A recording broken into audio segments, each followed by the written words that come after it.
Sinesermonan mo ako? May karapatan kang sermonan ako? Adora, ayusin mo yung bunganga mo, ha? Tandaan mo, asawa ka lang ng kapatid ko. Ha? Hindi ka fiero! Hindi ka fiero! Fabia ka lang! Nakakatakot ka naman talaga. Parang ayokong lumapit. Parang ninenervous ako. Baka bigla akong masabihan ng... Pa! Oh, di ba? Yun na, John Arcilla, wow! I'm so honored to be in your home na wala pong taong nakatira dito. Ang nakatira dito ay ang kanyang mga award. Ayan ang mga award niya. Oh. So, pero ang pinaka-premiado sa lahat, eto na. John, ano ba ang pronunciation niyan?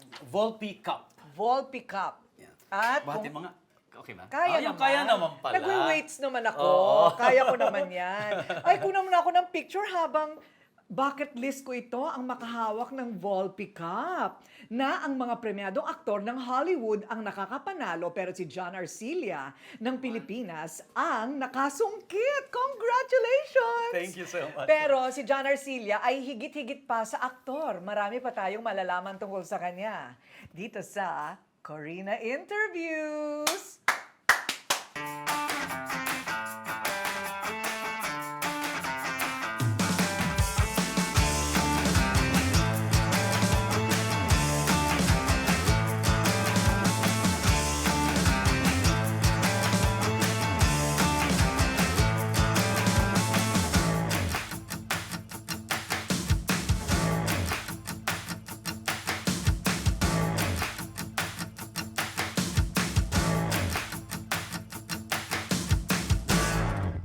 John Arcilla in the film On the Job, The Missing Aid by Eric Marty. And international award-winning actor John Arcilla is in the house! Wow! Woo, woo, woo, woo, woo! Ay, nako! Nagkita tayo ulit. Hindi kita nakilala. Bakit ang payat mo ngayon, John? Well, napaka-cliche sabihin pero diet. Totoo ba? From vegan or vegan, naging pescatarian na ako. Okay, so pero dati kumakain ka ng karne, tapos naging vegetarian, tapos ngayon bumalik ka na sa pagkain ng isda. Isda, but never sa meat. At Never, all. never na sa meat. At Ilang all, taon ka yes. nang ganon? 5 years na ako na hindi kumakain ng meat, pero nag-start ulit akong bumalik sa fish and seafood last year lang. Ay, alam ko ang kwento kung bakit siya vegetarian. But that for later. Kasi may kwento ng mga pagka-aktivismo. Alam mo, may ganun talaga si Jana. Talaga masyado siyang passionate na tao. Diba? Masyado kang passionate na tao. Even in his craft, it's all about what he's doing and he has to love what he's doing and believe in it. Tama? Yeah. O, ngayon ang tanong, saan nagsisimula ang lahat ng yan? Kasi gusto ko rin maging ganyan ang mga anak ko. So, paano ba? Ipinapanganak ka bang passionate? O kailangan meron kang, is it nature or nurture? Meron ka ba dapat exposure sa ganong klase?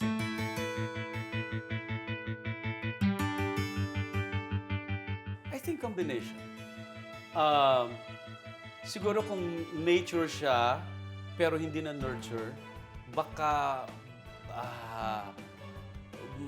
matagalan bago siya ma-distinguish nung soul mo or nung sarili mo. Pero kung pwedeng ni-nurture ka lang pero hindi talaga para sa'yo, somehow merong ibang mangyayari doon sa how do you call it? Sa tadhana mo. Tama. Di ba? Feeling ko. Pero kung sabay yung dalawa, I think mas mabilis yung pag-develop kung para saan ka. Palagay ko rin. Kasi meron mga pinipilit mag-aral ng piano, natuto naman, pero naging volleyball player. Hindi ba yung gano'n, ano? Yeah. Natuto naman, pero hindi doon yung naging kaligayahan Yeah, talaga. yeah, that's true. So in the case of John Arcilla, saan ka ba talaga nahulma?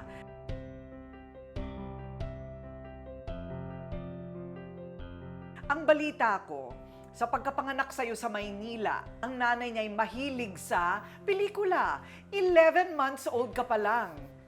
Tahimik ka na sa loob ng sinihan at nanood ng isang buong pelikula. Ano bang pelikula yon? Sound of Music was showing in the Philippines then for 3 months na. I was 11 months old. Hindi siya makaalis sa house kasi lahat ng siblings ko nasa school. So siya lang ang naiiwan, walang nanny. Okay, we just have a simple life. And then, ang father ko, wala din sa araw. So, natakot siya na baka di niya na mapanood ang Sound of Music. So, sabi niya, sa father ko, sige, samahan mo naman ako. Sabi niya, manood tayo ng Sound of Music kasi baka di ko na mapanood. Hindi ako pwede kasi 11 months old ako. Sabi niya, makiusap tayo sa cinema. Ayaw kang papasukin kasi paslit ka pa. Baka mag-iiyak ka sa loob. As in, ayaw ako literally. As in, Okay. ayaw akong papasukin. Ako rin naman siguro, no? So, sabi ng mother ko, nag-beg siya, sabi niya, basta nakaramdam kami ng discomfort, kay Boy ang pet name ko when I was young, kahit naman ngayon, lalabas kami. And then, that's it. Hindi na kami babalik ng cinema. So, sige mama, sabi ng bantay. Alright, pumasok na kami. So, ang dala raw ng mother ko yung mga rattle, mga milk, kasi anytime parang wag akong umiyak or wag akong gumawa ng kahit anumang discomfort. So, the moment na nag-open yung screen, pagtingin ko daw na ganon, I never blinked an eye. Yun pagkakasabi ng mother ko. Talaga? For almost 3 hours. Hours? Nakatingin ako sa cinema or sa screen. Ang pinagtataka ko nun, kahit ako na-amuse sa sarili ko, ang bata kasi, ang 5 minutes lang daw yung concentration span niya. Paano ko nagawa yung 3 hours? Na hindi ka umiiyak? Na hindi ako umiyak at all. So, ang nangyari sa parents ko, yung hinihintay nilang movie for 3 months, hindi na nila napanood kasi ako yung pinapanood nila, na-amuse sila sa akin kung bakit ako nanonood ng sine. Correct. I was 11 months old, wala pang isang taon. It was foreboding. Definitely, parang nakita na yung doon nagsimula talaga yung fascination. So, ipinanganak ka ng ganun. Alam nga namang itinuro sa'yo yun. Or siguro, parang na-develop habang, may ganun ba? Yung habang Siguro. nasa tiyan, parang ganun, nanonood siya ng sine. Ganun ba Oh, yun? siguro, no? Kasi yung nanay mo, mahilig talaga Yeah, sa oo. sine. Yeah, tsaka ako din siguro nga. Okay, pero, okay, 3 taong gulang ka pa lang, mahilig ka ng sumayaw. Pero excuse me, sa lupang hinirang. Ay, bawal. Bawal yan. So every time na maglulupang hinirang, sumasayaw ako dun sa house. Sayaw ako ng sayaw. Tapos one time, naka-open yung door namin. So naglupang hinirang, tumakbo ko doon sa school, pumasok ako sa gates, sa harap ng flagpole, nagsayaw ako, and then in front of my siblings' classmates.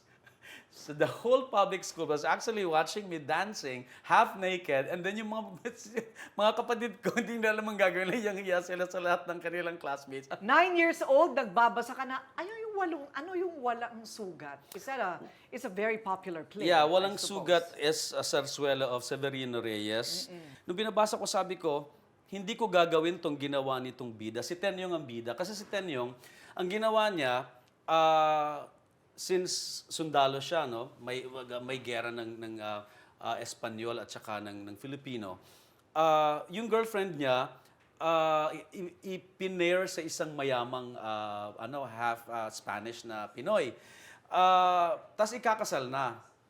Kailangan kong stop yung wedding. So dumating ako doon sa wedding ng sugatan na malapit ng mamatay. And then we sang as a kundiman, paalam na o aking hirang, malapit na akong pumanaw, something like that.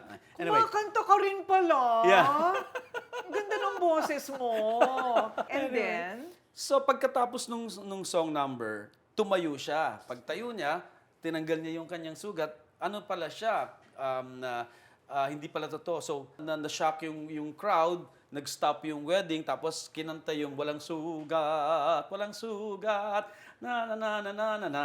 So, ito yung sarsuelang ito. So, sabi ko, bakit kailangan niyang saktan yung kanyang girlfriend? Hindi naman totoong may sugat siya just to stop the wedding. Bakit din nila siya nagpunta ron? Sinabing, stop the wedding!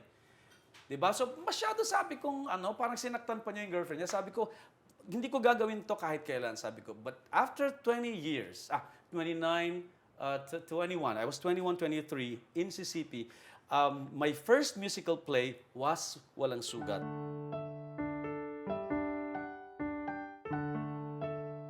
I played Tenyong. and you did. And you didn't change, you couldn't change Of course, I couldn't anything. change it. Pero I mean, I think ganun ako ka-involved Correct. doon sa story when I was young. I was 9 years old. So, of course, hindi ko na mababago yan kasi yun na yung original eh. Pero ang nakita ko lang sa sarili ko, ganun ako naging ka-involved doon sa story nung Correct. musical play. Well, not just as an actor, pero director, writer, hindi Yeah. ba? Yun, I was 13 years old naman. Gusto kong maging prince ng Christian doon sa Moro-Moro, doon sa komedya, no? Nanonood ako ng Moro-Moro, yung the Christians versus the Moors, no? So gusto kong maging prince ng mga Kristiyano, yung sumasayaw ng ganyan, mga ganun-ganun. Tan tarararan, tarararan, tan. Ayan. Sumasayaw ka din? A little, not really my thing, not really my Okay, thing. oo. And when I became an actors company member of the Cultural Center of the Philippines, I played Orosman in Paris, the first Philippine festival in Paris, and I played the Prince of the Christian. Yun yung sumunod kong play after ng Walang Sugat. Right. So ito na yung play ko. So nag-manifest din yung pangarap ko when I was Yes. 13 na naging prince din ako. But still, it's in Paris. And I played in Theatre Le Rompois, where Laurence Olivier performed most of his plays, no? So parang wow, nakapag-perform ako sa stage kung saan nag-perform si Laurence Olivier. Galing, sa Paris.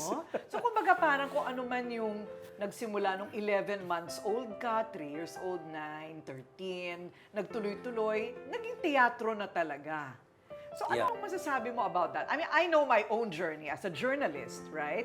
And I know exactly when it happened for me. Ikaw, kailan nangyari na talagang you make that decision? Magiging aktor ako. Ganon. When we transferred from Manila to Baler Aurora, as early as 7 years old, alam mo yung Queen's Gambit na movie, na nanonood siya ng chess, mga... Habang natutulog, nakikita niya yung mga moves. Ganun ako, Sa exactly. kisame. Nung mapanood ko yun, ganun ako nung bata ako.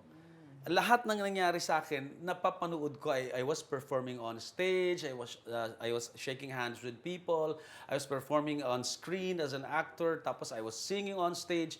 Lahat yun, mayroon pa akong isang stance na nakaganyan ako sa isang, dun sa nakikita ko, na-visualize ko, na nangyari mismo sa isang performance ko sa hotel. So I really don't know kung saan nanggaling yun.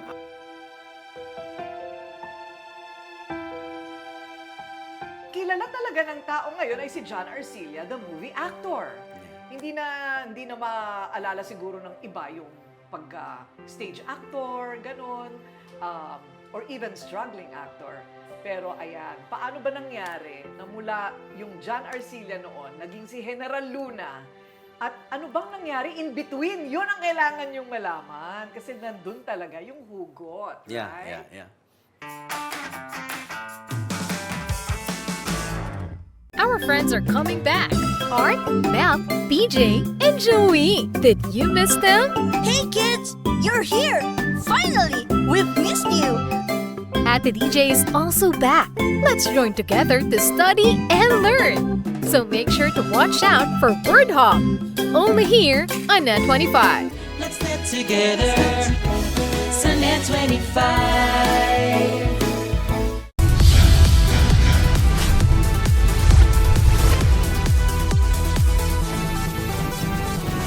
Sa kasulukuyang henerasyon, marami na ang nag-viral. Dahil po yan sa kanilang ginagawang pagtulong sa kapwa. Pero mas marami ang tumutulong kahit walang nakakakita. Kaya naman kung ikaw ay may kilala na grupo o individual na may natatanging pagresponde sa lipunan at maging sa kalikasan, mag-text lamang sa 0915-415-1035 o mag-email sa responde@net25.com at magpadala ng mensahe sa ating Facebook page at Net25TV. Baka kayo na ang susunod nating Certified Key Responder. Let's get together, Sunday 25. Sunday 25. Well, I'm Ate Sherry Lynn. I'm your Tito Efren! And I'm your Tita Cynthia. And your Chef Mads. Na nag-iimbita sa inyo tuwing Sabado at Linggo na laging subaybayan ang Ito ang Tahanan mula alas 8 hanggang alas 9 ng umaga dito lang sa Net25. Meron din kaming Facebook page at YouTube channel. Like, share, and subscribe. Ito ang Tahanan! together. Sunnet 25. Sunnet 25. Ako si Sara Duterte. Tatakbo bilang Pangulo ng Pilipinas. Good luck. Yun lamang po. Tampok ang mga nagbabagang balita at malalimang panayam sa mga pangunahing personalidad, mga opisyal ng gobyerno, eksperto at mga taong nasa sentro ng kontrobersya. Harapan at tapatan. Alamin ang totoo. Alamin ang magkakaibang panig.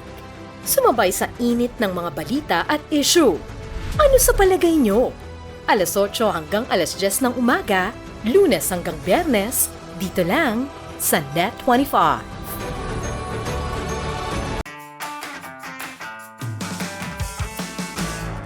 Negosyo o kalayaan, bayan o sarili, pumili ka!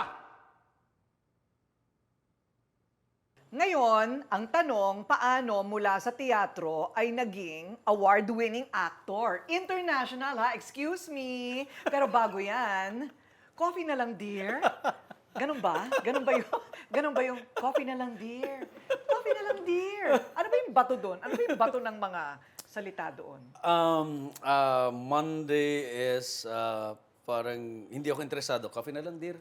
Tapos Tuesday is parang nagmamadali ako, papasok na ako sa opisina. Coffee na lang, dear. Ganyan, parang ganun. Tapos, Iba-iba. Iba-iba. Oh, tapos? So five different interpretations of one line, coffee na lang, dear.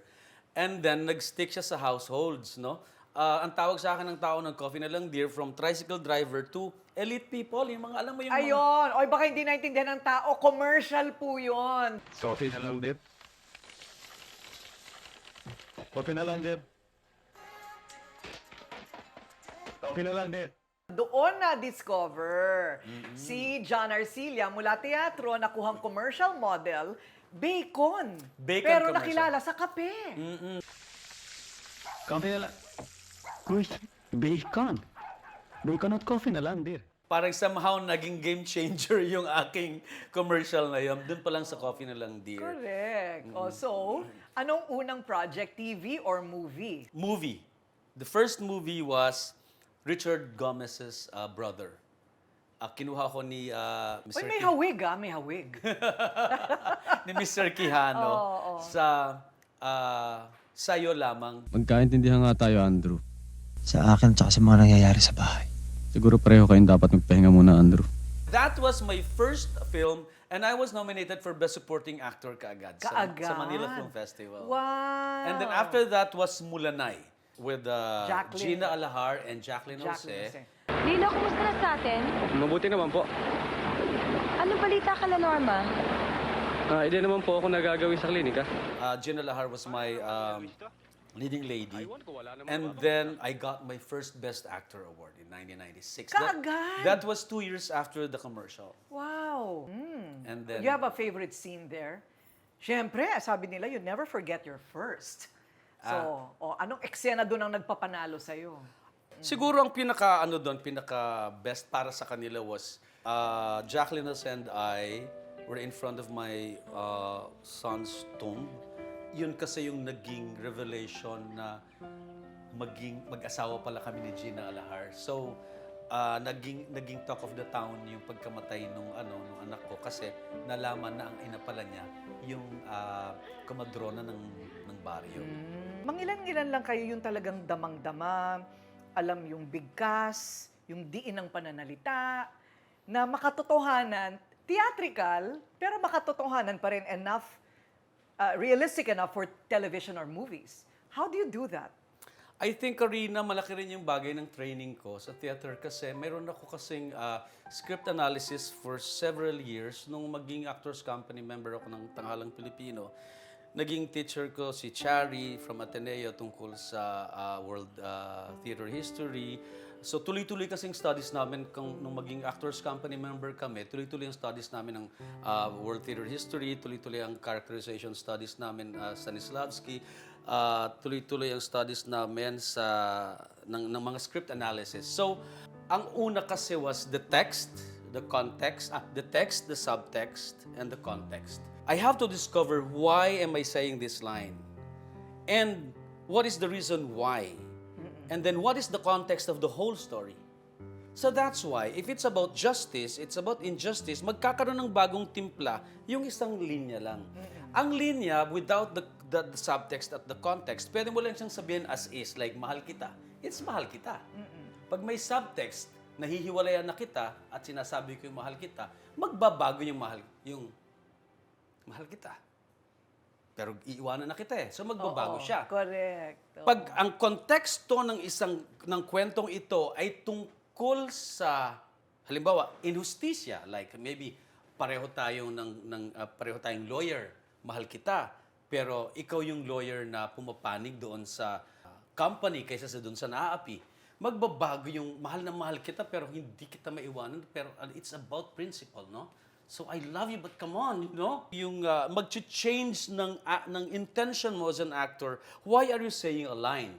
And then, pag pahahabaan mo yung linya, yung konteksto ng buong istorya, malalaman mo at lalabas sa'yo ang dahilan from the very beginning kung bakit mo sinasabi ang lahat ng sinasabi mo. Because these are all bubbles. These lines are not really important. What important is the thing that is happening inside this person, this character. And what I'm telling you now are just fruits of my experiences in life. Not because I'm just saying the lines. So, parehong-pareho siya sa isang karakter. A-advise ka sa akin kung paano maging mabuting ama at asawa pagkatapos ang... Pag gagampanan kong isang karakter, kailangan kong malaman ang backbone niya. Saan siya nanggaling mula pagkabata? Ano ang karanasan niya nung magmula pinanganak siya hanggang sa nag-end yung pelikula para alam ko yung structure kung saan niya ilalagay lahat ng kanyang emosyon at anong tamang emosyon sa bawat crisis. Ang lalim, pahingi nga ng salbabida. Nalulunod na ako. Loko lang. Hindi ba nahihirapan ng direktor sa'yo? Di ba ang isang direktor naman, yung buong konsepto ng isang istorya, malinaw sa kanya. So if you fill in the blanks mo na lang, so somehow pag nag-jive yung ginagawa ko sa prinsipyo at principle niya it's also about philosophy and principle about the story eh. Kasi pwede kasing like isipin mo, may isang batang nagdidirect sa akin tungkol sa isang buhay. And then ina-explain niya sa akin yung tungkol sa eksenang ito. Hindi ko makita na ganun because I've experienced that as an adult. And since this director is very young, since nasabi niya na gawin ko yung ganyan. So hindi ako makano kasi director ko siya. And then I will do the scene and then I will inject the thing that I want, my interpretation, and then I will let him watch it so that he will decide if it is the one he wants to come out from the character or yung sinasabi niya. Somehow, kasi pinag-aralan ko kasi ang script at talagang hindi ako pwede kasing gumawa ng project na hindi ko pinag-aralan. Pag nilabas ko yun, it's either wala na akong maririnig, that means nag-agree na siya, or yun dyan. Ayun. Kaya naman, nasundan pa ng iba pang mga awards. Nakailang best actor ka na ba? Hindi ko naman binibilang, pero mostly best actor and best supporting actor combination. Totoo ba? So, but every award, does it still mean something to you? I mean, are awards important to you? Yes. It's an affirmation that I'm doing well. Effective. It's effective. Oo. Not because I'm better than anybody else. No, it's not. Kasi once na inisip ko na yun, hihinto na ako ng pag-explore. Oo. So I really have to consciously stop myself from there. This is just another symbol na, oy, itong project na to, nagawa mo kasi na-affirm na tama yung ginawa mo. Ganun lang kasimple para sa akin. Kasi, marami pang darating at pag-aaralan ko ulit siya. So ibig sabihin yung isang best actor award mo hindi siya ibig sabihin susunod mong best actor ka ulit. No. This is another story that we have to work on. Ang akala kasi ng lahat kapag nanalo ka na ng best actor, yun na. Yung pala hindi pa. Lalo kang pahihirapan. Yeah. Hindi ba yun ang nangyari sa'yo? Yeah. Yung first na best actor ko was after that, kasi ang mga nalampasan ko noon, mga ace actors ng movie industry, hindi naman ako taga-movie. I was from theater and then suddenly nanalo ako, no? Pagkatapos kong manalo, parang nagkaroon ng... Mga chismis. Tumaas na raw ang presyo ko. Per sequence na raw akong maningil. Meron bang ganun? Sabi ko, saan galing yan? Paano may ganun ba kahit sa ang istorya ng production? Tapos, I'm a swell-headed guy na hindi ako sumusunod sa direktor at malaki ang ulo ko because I'm from theater. Mayabang daw ako. So, yun ang lumabas, no? So, after that, wala nang kumuha sa akin. Oh. Wala nang kumuha sa akin after my first Best Actor Award. Sabi ko, bakit ganun? Di ba supposedly, pag naging Best Actor ka, it's supposed to be a promotion like from being a clerk, naging head ka ng clerk. Di ba? Somehow ganun. Pero bakit ganun? Parang pagkatapos ko manalo, pinull down ako. Sabi ko, Hindi ba nangyayari din sa Hollywood yan?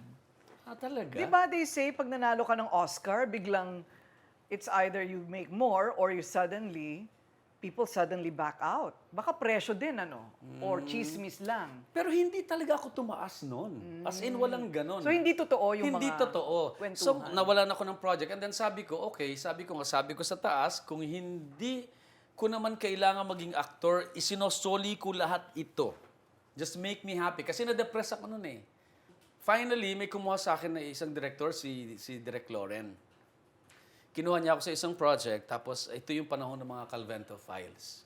Yung first project namin was with Aramina. Lagi yung sinasabi kay Aramina, Aramina, I was your first kiss. And it was. That was her first kiss ever. Si Aramina. On screen with you. Okay. Pero ano yan, at TV yan sa Calvento. And then, nagustuhan ni Direk Loren yung trabaho ko. 3 o'clock pa lang tapos na yung project namin. Sabi niya sa akin, John, sabi niya, maayos ka naman palang katrabaho. And then, ito na to, sabi ko. Pero at least, sabi ko, ganun ang reaction ni Direk. Bakit po, Direk, sabi ko, ano ibig niyong sabihin? Well, sabi niya, naririnig ko yung tungkol sa'yo. Pagkatapos mong maging Best Actor, well-headed ka daw, mahirap kang katrabaho, per sequence ka. And then suddenly ngayon, na-realize ko na mali lahat ng yon. Hindi pala totoo. And I'm really very happy na kinuha kita at gusto ko ma-experience kung totoo yung bali-balita. And then, I was proven wrong. Wow. Sabi niya. So, pag mula noon, tuloy-tuloy na lahat ng project ko kay Lawrence sa TV tsaka sa film. Our friends are coming back. Art, Mel, PJ, and Joey. Did you miss them? Hey kids, you're here! Finally, we've missed you! Ate DJ is also back. Let's join together to study and learn. So make sure to watch out for Word Hop. Only here on Net 25. Let's net together.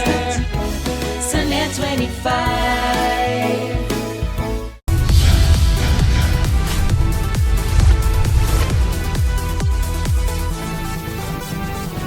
Sa kasulukuyang henerasyon, marami na ang nag-viral. Dahil po yan sa kanilang ginagawang pagtulong sa kapwa. Pero mas marami ang tumutulong kahit walang nakakakita. Kaya naman kung ikaw ay may kilala na grupo o individual na may natatanging pagresponde sa lipunan at maging sa kalikasan, mag-text lamang sa 0915-415-1035 o mag-email sa responde@net25.com at magpadala ng mensahe sa ating Facebook page at Net25TV. Baka kayo na ang susunod nating Certified E-Responder. Let's net together. Sa Net 25. Sa Net 25. Well, I'm Ate Sherry Lynn. I'm your Tito Efren. And I'm your Tita Cynthia. I'm your Chef Mads. Na nag-iimbita sa inyo tuwing Sabado at Linggo na laging subaybayan ang Ito ang Tahanan mula alas 8 hanggang alas 9 ng umaga dito lang sa Net 25. Meron din kaming Facebook page at YouTube channel. Like, share, and subscribe. Ito ang Tahanan! Let's net together. Sa Net 25. Sa Net 25. Ako si Sara Duterte. Tatakbo bilang Pangulo ng Pilipinas. Good luck. Yun lamang po. Tampok ang mga nagbabagang balita at malalimang panayam sa mga pangunahing personalidad, mga opisyal ng gobyerno, eksperto at mga taong nasa sentro ng kontrobersya. Harapan at tapatan. Alamin ang totoo. Alamin ang magkakaibang panig. Sumabay sa init ng mga balita at issue. Ano sa palagay nyo? Alas 8 hanggang alas 10 ng umaga, Lunes hanggang Biyernes, dito lang sa Net25.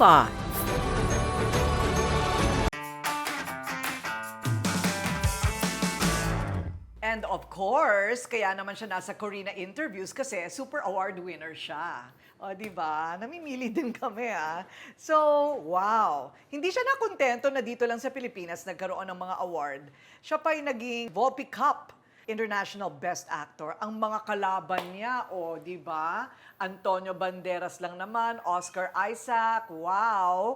Tim Roth, all of these guys are my favorites, by the way. Benedict Cumberbatch, wow. Dr. Strange. Dr. Strange himself. Pero ang galing mo, ha? Ikaw talagang nanalo doon, ha? Paano nangyari yun? Opa Volpi for Best Actor. John Archila in the film On the Job, The Missing Eight by Eric Marty. Mind-boggling din at saka it's very surreal, no, yung dating sa akin. Although, pinangarap ko naman kasi talaga siya, Corina. Ano sa manifestation na naman yan? Ganon? Pinangarap ko kasi sabi ko, ang extent ng pagiging actor is maging actor. Hanggat merong interesado na magsulat tungkol sa'yo, protektado ka. Tuloy ito pa. Kailan naman ako magsasalita? Pag kayong mga anak ko na. Gusto ko maging actor. Ibig sabihin ng actor, maging actor ng hindi lang ng Pilipinas, kundi maging actor. I mean, kung pwede kong mag-transcend sa ibang culture, gusto ko kasi yan yung extent ng aking ng pangarap ko bilang isang actor. So, makapasok ako sa consciousness kahit ng ibang culture na makaka-relate sa akin as a human being. Para sa akin, normal yon. Hindi ko siya pinangarap kung di talagang kasama siya dapat. Eh. Oo. Parang What's your ganun. favorite scene in On the Job? Huwag ka magagalit sa akin, ha, pero lahat talaga. Lahat talaga? Lahat kasi, wala kasi akong pelikulang paborito at hindi paborito. Lahat ng pelikula ko kailangan kong maging paborito. At lahat ng eksena kailangan paborito ko. So wala, honestly speaking, wala akong paboritong linya, wala akong paboritong eksena, wala akong paboritong pelikula. Dahil habang ginagawa ko siya, dapat paborito ko siya mula sa unang linya hanggang sa katapusan. Wow. Kasi kung hindi ako maging interesadong gawin yung project. But did you, come on, don't you ever really analyze bakit ikaw ang nanalo sa lahat ng mga big shot na yan, ikaw ang panalo? Yeah, yes, of course, meron din akong analysis. Kasi, yung kasing transition nung character from being a goody-goody guy and he's not really aware of himself being para siyang naging troll ng isang politician. Pero ano siya, radio journalist siya. Nagkataon kasi na nag-jive, nag-work yung paniniwala niya as a person doon sa nakikita niya doon sa kanyang mentor. And until na-discover niya yung yung other side ng kanyang mentor, saka lang siya nagising. So, yung transition ng kanyang character from being so nonchalant guy to naging na-enlighten and then biglang lumaban for justice. Yung character development. Yeah, I think kasi yun din yung sinasabi ng mga judges na kasi sabi kasi mismo nung pinaka-head ng Venice was hihiya akong sabihin. Sige no, pilitin kita. Sabi niya, John Archila is the Al Pacino of the Philippine Wow, cinema. I love it! I truly believe that Arcija is the Al Pacino of the Filipino cinema. John Archila is the Al Pacino of the Philippines. The Philippine cinema, sabi niya. Oh, Masaya. galing, galing. Such a bittersweet time of your life. Pero mo nanalo ka, and I'm sure you're ecstatic about it. But wow, you lost 3 of your family that year. Yeah. Para sa akin lang, things happened and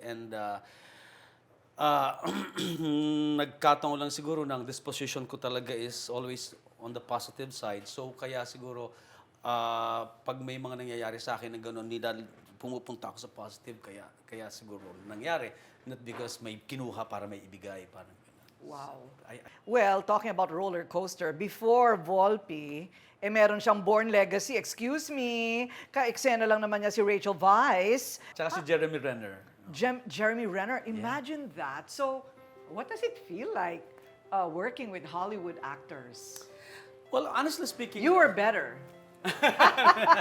Sabi ni Rachel Weisz, you were better. O, anong sabi nila? Well, honestly speaking, Karina, nung una akong dumating sa set, ina-expect ko yung sarili ko na masa-starstruck. And natatakot na ako, baka ma-starstruck ako. Pagdating ko doon, wala. You know why? It's them. They do not exude those kind of vibe na parang ako, artista ako ng ano. I think you know why? I realized that these actors, Hollywood is bigger than them. Hollywood is world. It's bigger than these actors. So they don't feel like really this bigger than you or bigger than thou. I don't think ganun yung feeling nila. So hindi ko naramdaman yun, hindi dahil sa akin. I think sila mismo hindi nila na-exude yung ganung klase. Parang trabaho lang sa Trabaho kanila. lang. Yeah, trabaho. Bakit ka naman binanggit ni Rachel Weisz sa isang interview na impress siya sa'yo masyado kahit maliit lang yung role mo doon? Hindi, kasi every time na magre-rehearse kami, sinasabi ko yung lines ko. So, throw lines. Siya parang minimemorize lang niya. Naku, makamapanood to ni Rachel Weisz. But anyway, tapos sabi niya sa akin, throw lines. So, sabihin ko yung linya ko. Tapos siya finifeed sa kanya ng parang script person. And then, tapos sabi niya, why do you keep on saying your lines? Do you really do that every time we rehearse? Yes. Sabi ko, why? You always say your lines. Is that wrong? Sabi ko sa kanya, no! That's good. Sabi niya, what do you do here in the Philippines? I'm an actor. That's why, sabi niya sa akin. Kung magiging isang bansa man tayo, kailangan natin ng isang radikal na pagbabago. Mga kapatid, mayroon tayong mas malaking kaaway kaysa mga Amerikano. Galing talaga ni General Luna. Uy, nakatatak na sa'yo yun. Hindi ba nila hinahanap yung bigote mo? Hindi, lagi nilang hinahanap at hinihilingan nila ako ng salitang, Pero tumatak na yan talaga ng tawag nila sa akin lagi ngayon is General. Kahit sa showbiz, ang mga staff, ang ibang actors, sila Angel Aquino, General, even all the actors, they call me General. General na talaga, no? Wow, that was a role of a lifetime. Ay, kailangan mapanood ko ulit. Kasi pagkatapos ito, kailangan ma-analyze ko ulit, di ba? Lahat ng mga bagay na yan. But you enjoy doing General Luna? Oh, yes. Parang ang hirap gawin, ha? Yes. But do you know what? That nung mabigay sa akin ng script, ayaw kong gawin. Kasi sabi ko, napakasimple naman ng character ni General Luna. He's just a furious general. And that's it, sabi ko. So, binigay sa akin ng script, binasa ko. Kasi yun lang ang lagi kong naririnig sa kanya at saka lagi kong nakikita sa Hindi ko pa siya ina-analyze. Kasi parang galit lang sa mundo. Hindi ko siya naging role kasi. Hindi ko siya naging character. So nakakasalubong ko lang siya as a character also. So hindi ko siya ina-analyze. Mas ina-analyze ko yung mga characters ko. And then nung ina-analyze ko na siya, sabi ko, wow. General Luna, ikaw na ang bahala. Sa mga kamay mo na ang labanan. Paano akong lalaban? Kakagating ko sila? This is not just anger. He is not just a dog, a barking dog. He is coming from something else. It's a genuine love for his people. And actually, tensionado siya. Tensionado siya kasi suddenly may kalaban siyang isang malaking bansa and nakaatang sa balikat niya ang isang buong bayan. So pressured siya ng todo-todo. Because the real General Luna was the one with his mother. Yung every time na nakagano, and then pag nakikipagkwentuhan siya ng normal, that's Antonio Luna. The one saying all these swear words and tumitindig sa harapan ng kabinete at nagsasalita ng mga rhetorics. It's all acting. Why? During those years, walang time para mag-train ng military. So he has to act it out. Kasi andyan na yung kalaban eh. He has to act it out. He has to be brave and acting it. Ito, ganitong pagiging brave. para makita, nagbibigay siya ng sample sa kanyang mga military man. He is a poet. He is a man, he's an artist. He is a lover. He is a son, a very passionate son. And a pharmacist. Ang daming colors. At saka, talaga siya, elite talaga siyang, sharpshooter. Oo. Hindi ka ba napu-frustrate na parang kulang na ang ganyang klaseng mga karakter sa panahon ngayon? Kung ganito ang situation ngayon, papasok yung pagiging artist natin kung paano natin nahanapan ng daan yung ganong klase ng pelikula in the midst of commercialism. How can we still assert the kind of films and principles that we want to achieve using this state of the of the filmmaking? Kung ito ang commercialismo, paano mo itatahi ang sining mo dun sa commercialismo na hindi ka mapafrustrate? So, yun ang ginagawa kong prinsipyo para mawala yung frustration. Correct. I mean, mamuluktot kapag maikli ang kumot, silver lining, pero iba pa rin yung mga panahon na, di ba? Yeah, that's kahit true. nasa Hollywood that's di true. ba? Yeah, that's masakit. Somehow parang masakit isipin na mawawala na yung cinema kasi pwede mo nang panoorin sa personal screen mo lahat ng mga simple stories or mga these kinds of stories that you're actually talking about. Ang cinema na ngayon are the 3Ds, the fantastic films. Parang doon napupunta yon. So itong mga ganyang klase na gusto nating mangyari, mapapanood na lang sa mga special platforms. Kasi you can watch it on your personal screens. Kasi ang generation ngayon pababa, nandun na yung kanilang kultura. Correct. At nasa producer na lang kung paano sila kikita pa rin bilang negosyo ang paggawa sa isang pelikulang ganon. Ano? Swerte mo, di ba? Naabutan mo yung panahon dati. Parang the golden era of filmmaking in the Philippines. Naabutan mo pa yon. Ngayon, parang we struggle to get back up there. Ano ang masasabi mo sa mga aktor sa henerasyong ito? Laban lang.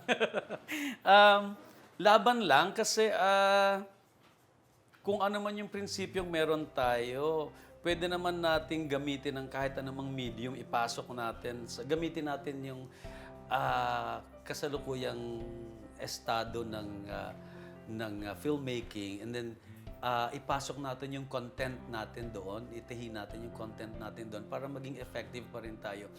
How do you want to be remembered as an actor? Or as a human being, I guess, no? Oo. That somehow I was able to touch some people's mind or soul, or I was able to mend some broken hearts doon sa mga nagawa ko. Siguro somehow kung mayroon mang isang taong nagbago yung kanyang pananaw sa buhay niya or sa kanyang sitwasyon bilang isang tao na sa gitna ng isang struggle at meron siyang nagising siya o na-enlighten siya sa napanood niya sa ginawa kong pelikula or sa ginawa kong character, napakalaking bagay na noon na hindi ko lang ginawa ito para sa sarili ko kung hindi para sa aking kapwa. Kasi, Corina, sabihin man nila, o kahit sino pang magsabi, corny man sabihin ito, hindi kasi ako naniniwala na that acting is for self-fulfillment. It is just a vehicle, a venue. This is just a mask, an avatar para sabihin mo at i-share mo sa kapwa mo tao. Kahit lalo na ngayon. Kasi multicultural na global na tayo Hindi naman ang audience natin sa Pilipinas na lang. Hindi mo lang ginagawa to para sa sarili mo kasi we're doing this because we want a better place, a better world. We want... Bakit kayo lang? Sige, Ara. It may sound idealist, pero gusto natin ng isang maayos na lipunan. Kaya natin ginagawa natin. parang pinakinggan ko si Manuel Quezon. Alam nyo ba, nakamag-anak ito ni Manuel Quezon? O, marami kayong hindi nalalaman tungkol kay John Arcilla. Isa lang yon. Siya ay, ninuno niya si Manuel Quezon. Magaling siya magluto. At saka, dog lover siya tulad ko. Marami pa kami pag-uusapan. Oh, coffee na lang, dear. Sandali lang. Oo. Babalik pa kami, ha? Sandali lang.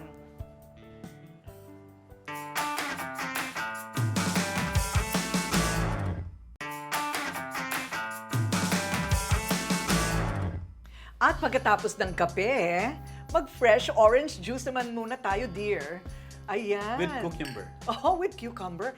Okay, ito ang isa sa mga imbentong concoction na very signature John in the kitchen. Anong laman ito?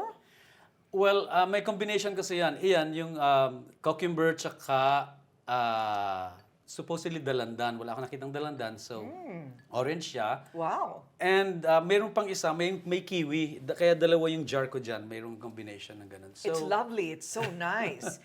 It's really nice. Muntik ko nang maubo. Sorry, ha. Magsalita ka muna na magsalita.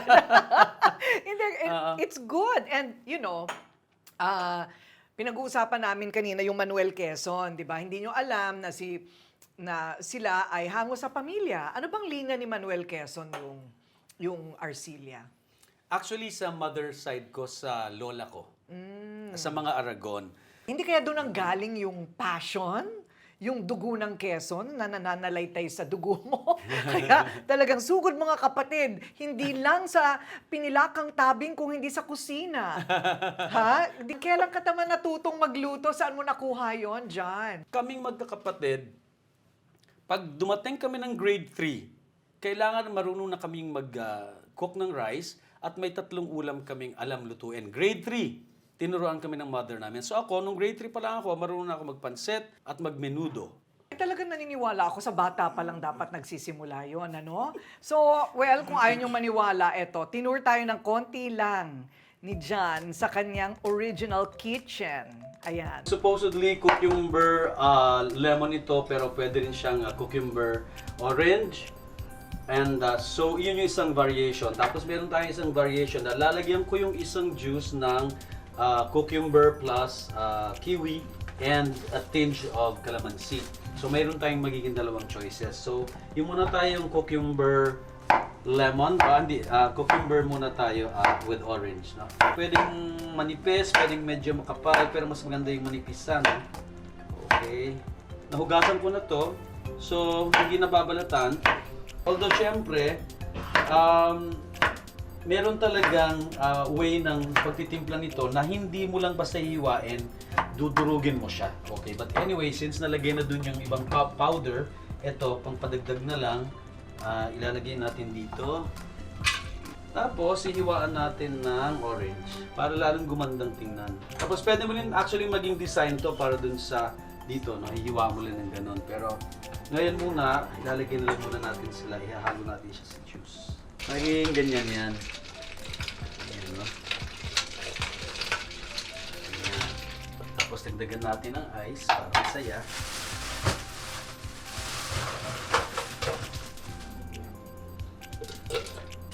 Diba mas maganda? Oh. So ito naman, magkikiwi tayo. Actually, yung kiwi pwedeng papaganon, pwede rin kahit anong gusto mong hiwa. Ang importante kasi dito, mag-simmer yung kiwi dun sa juice mo. Tapos pwede nyo na itong inumin mamaya para sa grupo. So, ang kagandahan kasi nito pag mayroong fresh na fruits, lalong gumaganda yung color ng juice mo.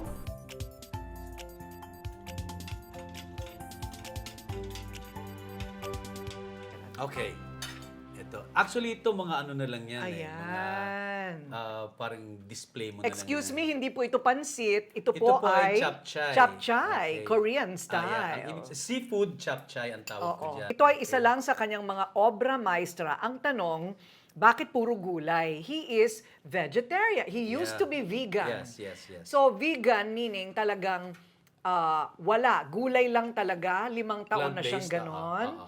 Ikwento mo, bakit ka nagkaganon, John? So, very passionate ako pagdating sa animals. So, pag nakikita mo yung kasi yung mata ng dog, yung soul niya kitang-kita mo, tumingin ka sa lahat ng mata ng animals, isa lang siya ng soul, isa siya ng sinasabi. You know, di ba? Parang ganun.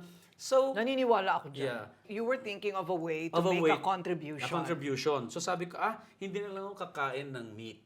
Oo. Pagkasabi ko nun, just the next day, totally wala ng meat. So, hindi ko siya inartehan na pipilitin kong wag kumain ng meat. Basta ganun lang siya kasimple. So, kaya nagtuloy-tuloy na siya. Pero, after ko magka-COVID, bumalik ako sa fish and seafood. Ayun. Pero before ito, plant-based talaga to. Lahat ng ano ko dito, sugpo, plant-based. Pero ngayon, sinamahan ko na ng totoo. Oo. Ang original recipe ko ng Janchai is wala talaga siyang totoong meat and seafood. Wow, So how was it? napakasarap. It's so good. Napansin mo ba, tahimik ako? Kasi nguya ako ng nguya dito, di ba? Yeah. Pero ito yung pagmamahal talaga ni John sa mga animals, hindi peke yon. Kasi nagpunta kami sa bahay niya at nakilala yung napakarami niyang aso. Ilan ba aso mo doon? Dati 13, ngayon 8 na lang. Oo, 13 to 8, ang dami pa rin nun. O makikilala ninyo sila, isa-isa. I have 3 boys here. Where's Mon? Good Mon, come here. Mon. This is Nyona. It's Nyona. This is Pia. Bibigay lang kami kita. Kasi nagkaroon siya ng meat ng boat problem. So this is, actually mga senior na to sila lahat. Si Mon ay 14 years old. Okay. Kumikot kami doon natin. Tapos, kapatid niya si Nyonyo, 14 years old. And then, anak ni, actually, 3 generations na sila. Anak ni Monmon, si Yuri. Si Yuri. Ayan, ito magtatay.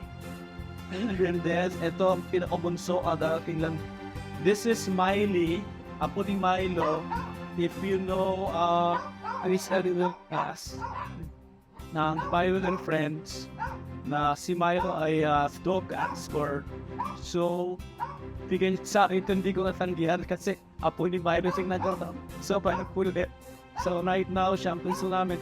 8 months na yata siya ngayon.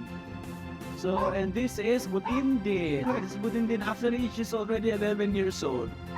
And kaya lang medyo nakakadinig ko siya pero blind na siya for several years. 10 years na siya for mga 6 years na siyang blind. There's a cataract. So, ang problem ko is wala operation ng cataract dito sa Philippines sa mga dogs. Aside from the 60,000 pesos ang bayad natin for cataract. So, wala tayo dito sa Philippines kaya ayan siya. Pero she's a very, very she's a very, very scowly and very lovely dog. Kaya hindi ka maaawa sa kanya because even though that she's blind, she's very, very cheerful and happy. Yeah. This is Mami Hulda. Senior na namin siya, 16 years old. 16 years old siya. Pero second generation na siya. Yung first generation, si Mami Puy, already passed away several years ago. Siya ngayon pinakamatanda, 16 years old na siya. But she still eats a lot. Kaya hindi pa namin siya, I don't want dogs na pinuput to sleep. So, wala sa prinsipyo ko. And then, ang tingin ko naman, as long as she can still eat very well, so, ibig sabihin na she still, enjoy that. Yan. Tinap na siyang lumakad, pero 16 years old na siya at malakas pang sumain. So, yan. I have another fur baby outside, Tyra. She's actually a bear chow. Hindi siya yung lion type ng chow. Yung foundation mo, palagay mo, darating ang panahon na titigil ka na talaga ng pag-arte? Tututo ka na lang talaga dyan sa parang binubuo mong life purpose mo, itong foundation mo. Darating ba yung panahon titigil ka ng pag-arte? Hindi. Hindi talaga. Kasi it goes hand in hand. Kasi kumbaga, yun din naman kasing ibang revenue ko from acting, actually, sinishare ko doon. So, kahit naman mayroong mga... Ngayon kasi, yung foundation ko, sarili ko lang eh. Parang self-sufficient. Kumbaga, ako na rin yung nag-finance. Although, may mga interested these days na tumulong sa akin na mga companies. And then, kahit naman may mag-finance na niyan, alam mo yung advocacy mo kasi pwede mo ring igawa ng pelikula.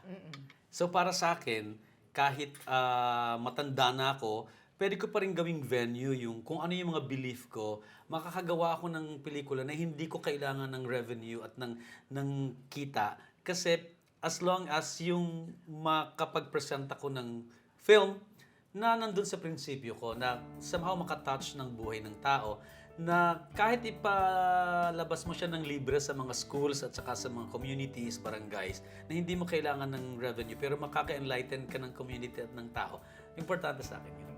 Pero itong advocacy mo, tumutulong ka sa tao at sa hayop. Yes. Tama ba? What is it called? It is called A Capable Foundation. I founded it in 2003, pero na-SEC register ko siya ng 2008. Ang ibig sabihin ng capable is, it is actually an acronym for Care and Protect Life on Earth. So, CAPLE lang siya, CAPLE. Nilagyan ko ng heart, and it is read as B, so capable. So, naging ganun. Gusto ko kasi yung positive na name para it's actually an encouragement, invitation that we are all capable. Right. Because for me, community building is everybody's responsibility. Sabi ko nga, invitation ko sa community, wala kang pera, marunong kang magluto, i-share mo.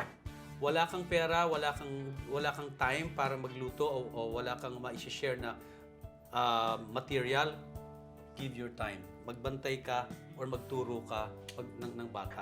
Community building, tayong lahat ang gagawa niyan. Parang ganun ang gusto kong i-encourage sa mga tao. Galing. Grabe yung life mo. Yung life mo, libro na. Magsulat ka kaya ng libro dyan para makapag-inspire ka pa ng marami. In the meantime, itong mismong episode na ito ay testimonya talaga to a life really well lived. So cheers to that. Cheers, John. Cheers. Thank you. Thank you so much. So much more than a Volpi Cup Best Actor awardee. So much more. Ayan.